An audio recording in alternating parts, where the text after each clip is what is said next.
Have you ever caught yourself procrastinating about something really important? Ruining a good thing for no good reason? Or just making choices that go against what you actually want? Anxiety can be a big issue, but a bigger issue can be self-sabotaging. And that is what we are going to talk about today.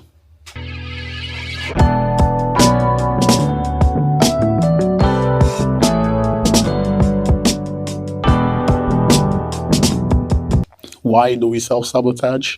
Why is us our biggest enemy? It's like the me versus me spiral, and we all know that can be really detrimental. Join me today on this episode to talk about self-sabotaging, how we can eradicate it, and how to handle it. Okay, guys. On this episode, we are going to talk about how people self-sabotage, why do people self-sabotage, and how we can handle having a partner that self-sabotage. Self-sabotaging can be found in different places. As long as you're a human being, it is something that is definitely possible that you can do it to yourself, or someone that you love can do it to you. You're working, you can do it to yourself. Because of self-sabotaging, you can hurt yourself in your workplace or even in your relationships. So I asked the question on my TikTok. You can follow me on TikTok. Those Ha calls me dad. They will list it on the video under. But I asked the question if people concerned in some of their toxic traits and how they self-sabotage. And I had a very interesting one. A girl sent a message saying that when she was dating her boyfriend, ex-boyfriend right now, that he was telling her when they were having a conversation, saying it looked like she is the one that always liked to throw the first punch, just so that she will be the one to blame when things go wrong. I don't think you understand. There are people that actually self-sabotage, like they will want the worst case scenario to happen. They will do things that will make things even much more worse than they are, because in their mind, if they self-sabotage, then they don't have to feel bad about themselves anymore. That is how bad it is. When people do self-sabotage, they try to be the worst possible person for themselves. If they have like a boyfriend or girlfriend, they will try to tend to be more focused on the wrong things that happen in relationship, or the wrong things that happen in work, and the wrong things that happen in life in general. There are people in their workplace, they will self-sabotage and think just because they are working and things are not going right, they will be in their own mind telling themselves they are like not worthy of being in this position. It is a very disturbing thing because you are fighting against you. And it's really, really difficult to win a battle against you. It's a mental battle. It has a lot to do with anxiety. And that makes it very difficult to overcome. There are a lot of stories on how people self-sabotage. You know, like I already said, in relationship, people do that a lot. You will have people that can only see the negative part of things. You know, you can have, let me say, you can see someone pass by with a beautiful car. Instead of finding it positive that someone is driving a beautiful car, you tend to only think about how negative it might be to have that kind of bills to be paid. Maybe the car is not even bought cash. There are a lot of things that will come to people's mind. Why they do that, only them know. If they are doing that to someone else, you can say, okay, it is not good, but at least they are not doing it to themselves. They are only self-projecting. But when it comes to self-sabotage, it is you constantly doubting yourself in your career choices, in your relationships, sometimes even in your relationship with your sons and daughters, or your fathers or mothers as well. Excuse me. Self-sabotage can really destroy you as a person. Like I said, if you're working and you're self-sabotaging yourself, you're laying grounds for people in your workplace to feel like you are not equipped enough to handle work pressure or to handle yourself at work. You're constantly working with your shoulders down. You're constantly doubting yourself. You second guess every single decision you make. In fact, if you feel like your work is going backwards, or you feel like you are not appreciated in your job, or you are not content with the type of job that you give out, you will be the first one to fire yourself before your bosses do fire you. That is a big problem because you tell yourself within yourself that you are not worthy of being in that position.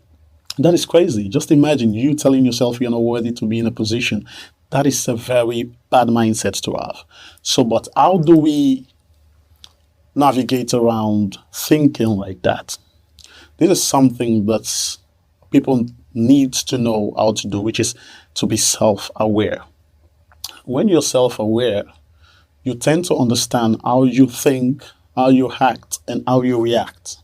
You know, if you know who you are and what you want in life and what you're going for and how do you want to go for it, then your task become very simple.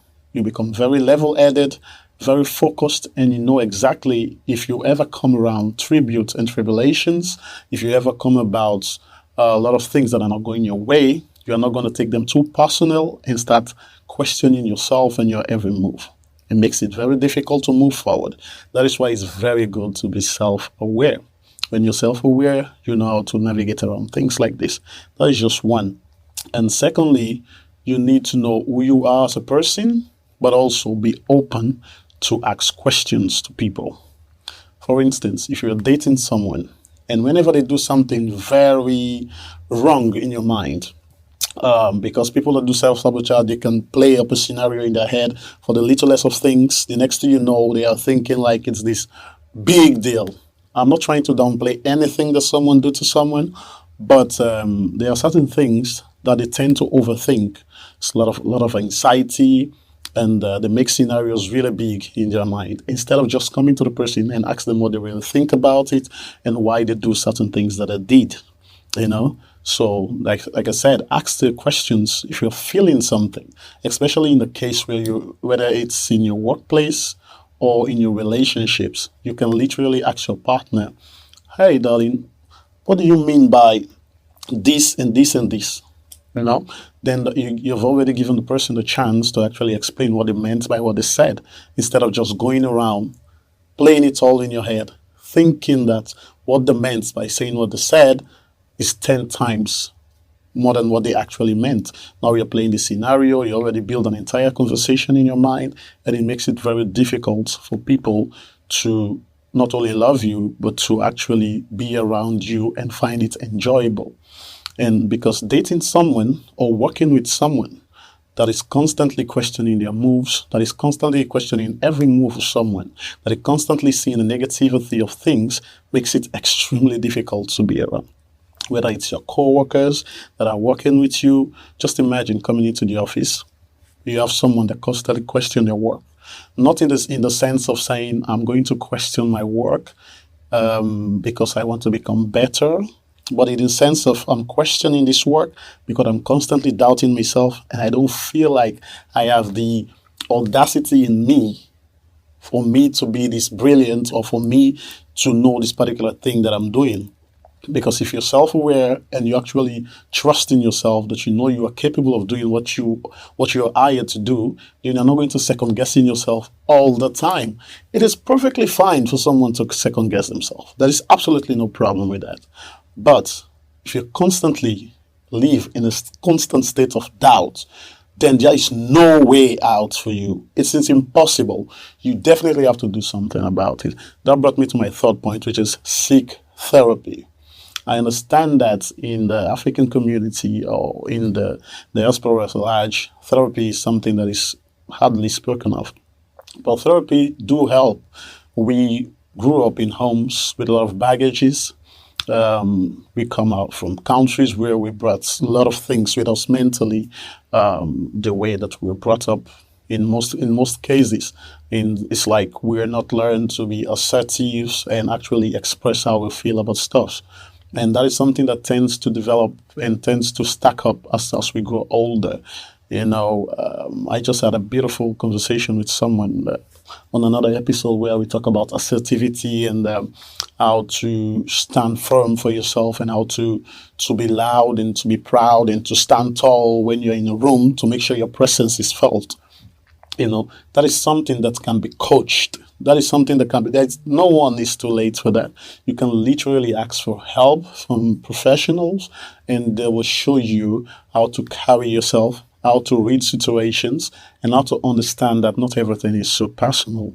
You need to understand that life comes with ups and downs, and you need to understand that it is perfectly fine to doubt yourself, but you also need to understand that there is always a way out for something, you know. But that is just three ways of coming out of self-sabotaging. But like I said, there are a lot of scenarios where people will find themselves drifting towards endless unhappiness, because that is what will happen if you constantly self-sabotage.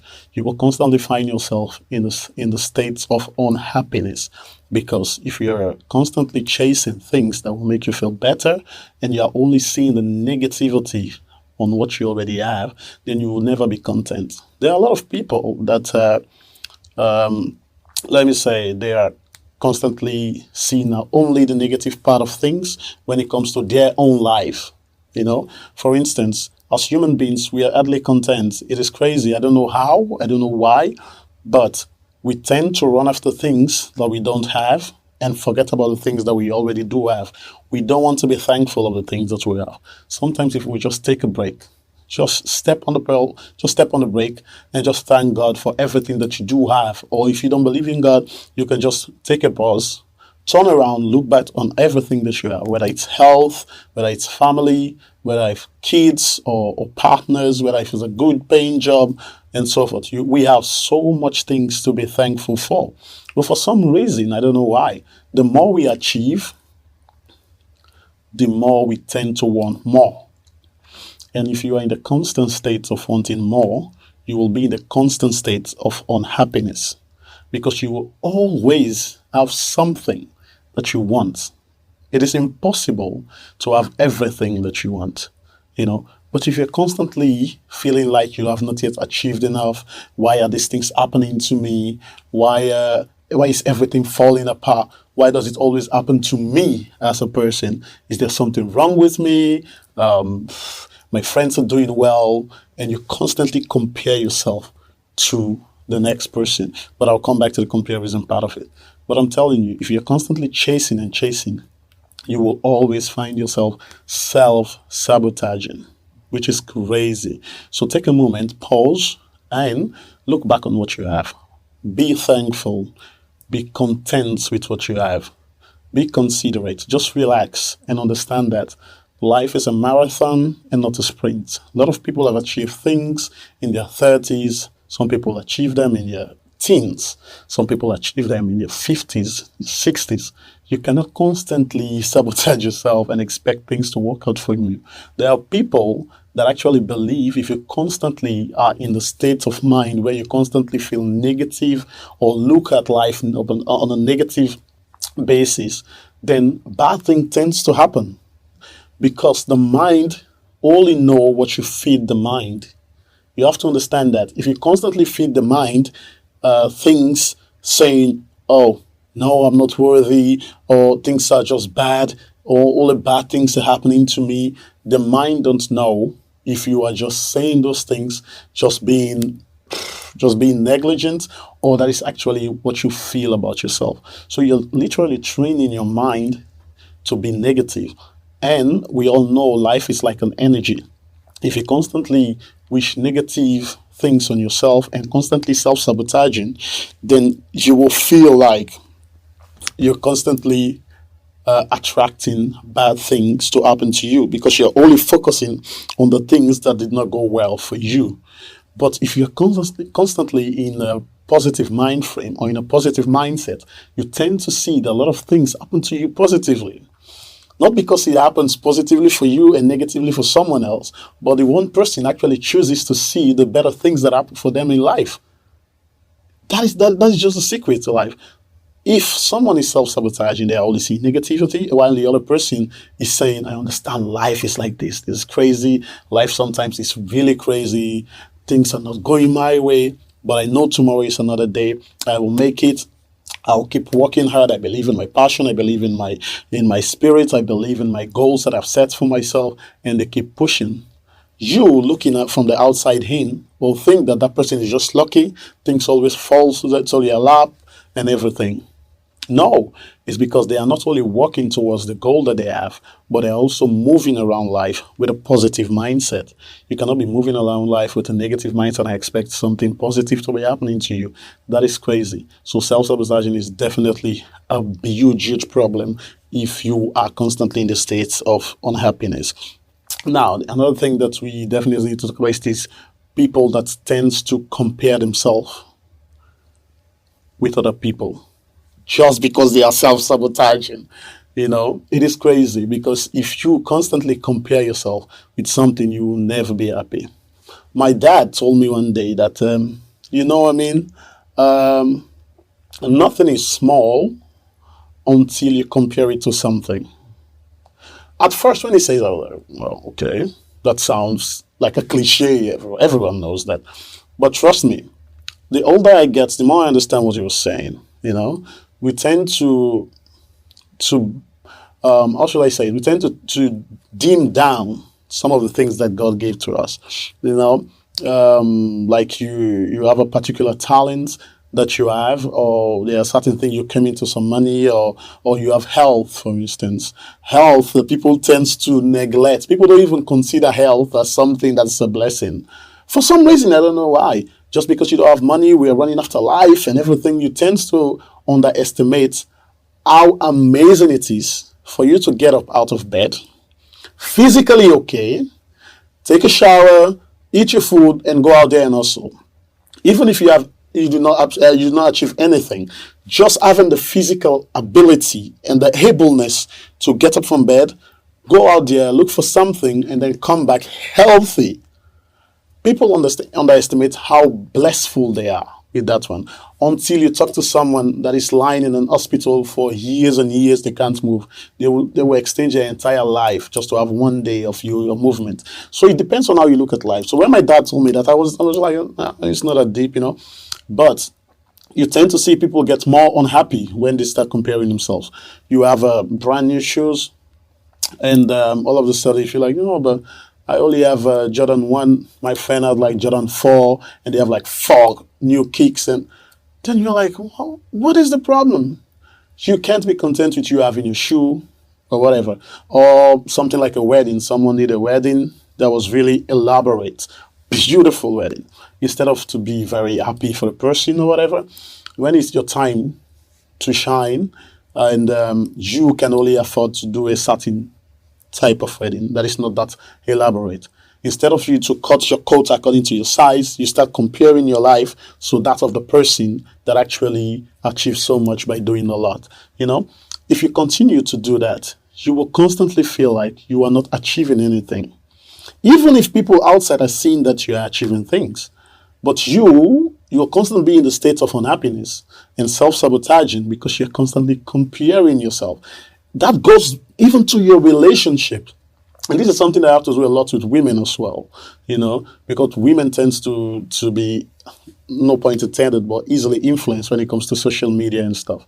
They tend to look a lot of other people's relationships and how things works in other people's relationship. All of these people that are going to holidays and vacations, and people that are presenting their wives' cars for push presents and stuff.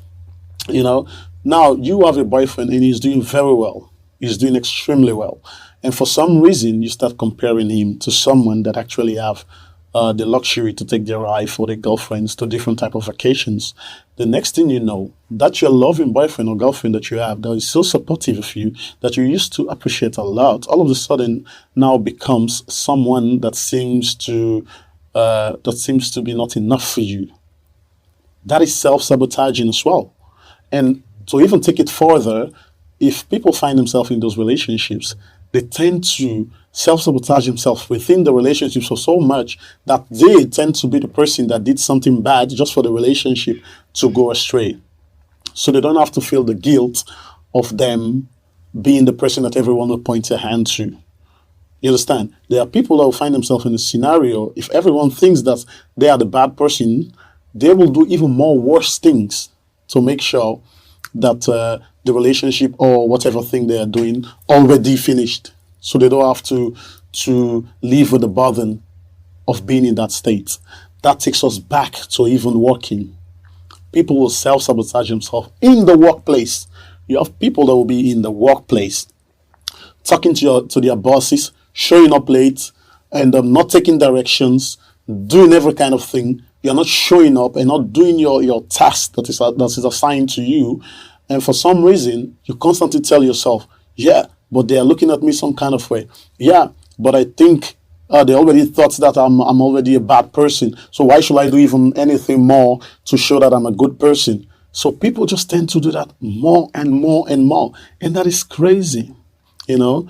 But like I said, you need to definitely seek therapy, see people that you talk to, understand and ask questions whenever you have doubts. And I'm telling you, self-sabotaging is not helping anyone, you know. But like I said, just be calm.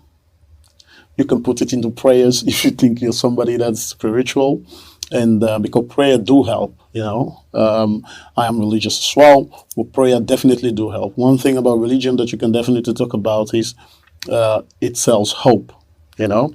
So if things are really going left for you right now, I don't know who needs to see this. If things are going left for you right now, I need you to understand that things will be all right. You just need to take a breather.